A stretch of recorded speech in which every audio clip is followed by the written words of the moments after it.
एक महात्मा की घरवाली ना बहुत विचित्र थी, बहुत गाली बकती थी, बहुत उल्टा सीधा बोलती थी। महात्मा बहुत समझदार थे, तब तो वो महात्मा थे, बहुत ज्ञानी थे, समझदार थे, बुद्धि बहुत अच्छी थी उनकी, भगवान का जप करते थे। एक बार क्या हुआ, पत्नी ने कहा कि मुझको ना गन्ना खाना है, गन्ना चूसने का मन है। महात्मा बोले हम लाते। वो खेत में गए, महात्मा तो महात्मा, और खेत में बगल के खेत वाले मिल गए तो सत्संग में फंस गए। सुबह के गए, शाम हो गई कि पत्नी तो डांटेगी, सोई गन्ना का गट्ठा जल्दी जल्दी सिर पर रखा और चले आए। शाम को आए तो वैसी खतरनाक थी पत्नी, ऊपर से सुबह से बैठी इंतजार में।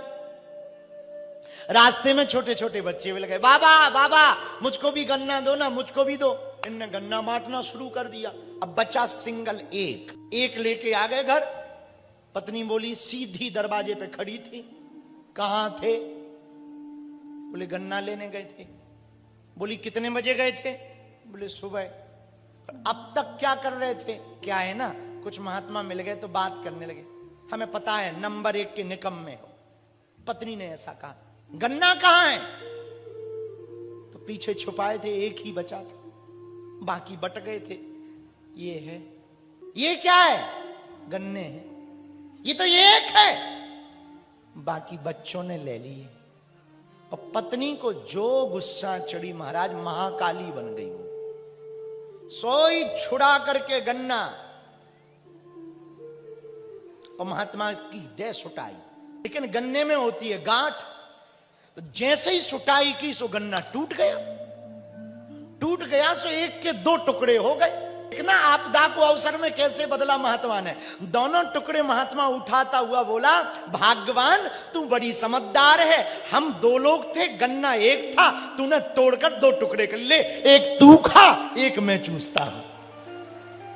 एक तू ले, एक मैं चूसता हूं। मेरे पागलों, आपदा को आप अवसर में बदलने की कला सीखो। विपत्ति को भी, मुसीबत को भी भगवान की कृपा समझो। रामचरितमानस में विभीषण जी के ऊपर विपत्ति आई। क्या विपत्ति आई?